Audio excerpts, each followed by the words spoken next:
As a student using the new competency tracker, I can add a patient to my shift by clicking on the orange plus sign button and then selecting patient. This will load our patient care form, where to start with, you can select the assessment type, whether it was a formative or summative assessment. Then you can add team members to your team. By default, the student will be listed as the team leader, but additional students can be added to the team by selecting the plus sign and then selecting which students you'd like to add. Once they've been added, if you need to change their role or change their successful rating, you can click on the pencil icon and either make them a team leader or keep them a team member, or you can set their rating to be either 0, 1, or 2, or you can remove them if you need to.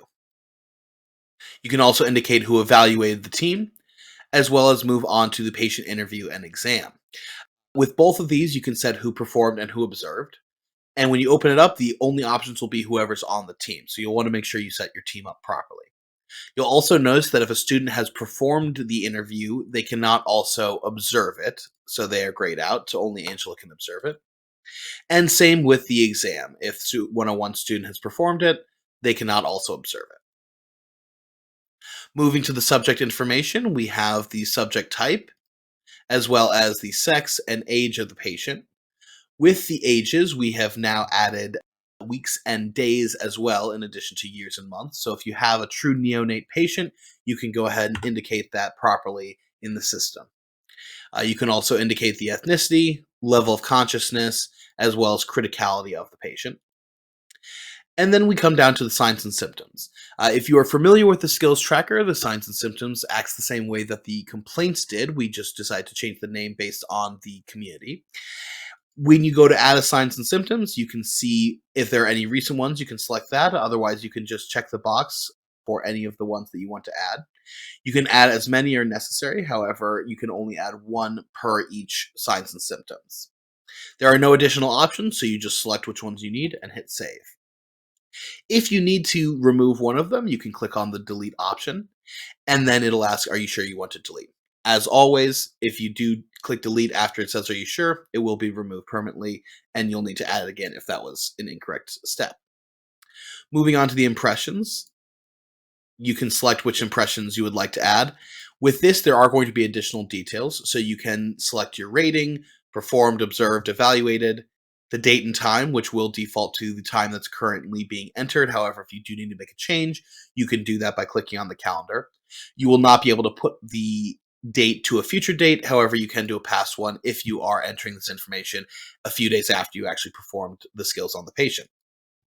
Same with time, you can edit it to be whatever time it is using the 24-hour format. Attachments can be added directly to the impression, and if you need to know what types of attachments can be used, you can hover over the eye icon, as well as you can see what the limit is, which in this case it is 10 megabytes for the file size. Lastly, we have comments, and so if you need to enter a comment on the impression, you can do so here. You can also click on the microphone icon, and if you are using a device that has a microphone, you'll be able to speak to your device, and it'll translate that speech into text added to the comments box. Once you're complete, you can hit save. And now I won't be able to add an additional Burns impression, but I can add multiple other options. Previously, we only had a primary and secondary impression. Now, if you need to add more than two, you are able to do so. So as you can see, I can select multiple and click save, and now those are being added. And if I hit save, it'll be added to my list. Again, if I need to make a change, I can click on the pencil icon, or I can click the delete option if I want to delete it, or I can add additional ones if I need to. The individual items will act the same way that the individual items outside of the patient did, only now it is actually attached to a patient. So again, if there are any recent ones, you can select from the recent list. Otherwise, you can scroll through or use the search functionality. For example, if I want to type vitals, I can pull that up. And now I can scroll through and enter any of the vitals that I performed. And if there are additional ones, you can do that from there. Go ahead and hit save and save again.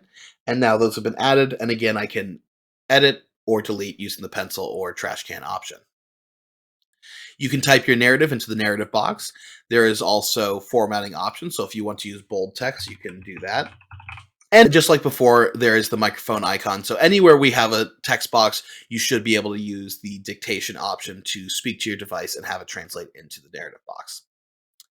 Lastly, there's the dispatch and transportation. So if you need to indicate this for either a field or a lab shift that's representing a field shift, you can go ahead and enter that. And then lastly, you can hit save. It'll say patient created successfully and bring you back to the shift. Once on the shift, you'll see your patient listed here with a little summary of what has been added to the patient. If you need to make a change, you can go ahead and open it back up. And if you need to delete the patient entirely, there's a delete option up here. If you do delete it, again, we're going to confirm that you want to delete it. And if I say yes, it'll say patient deleted successfully and bring us back to the shift with the patient removed.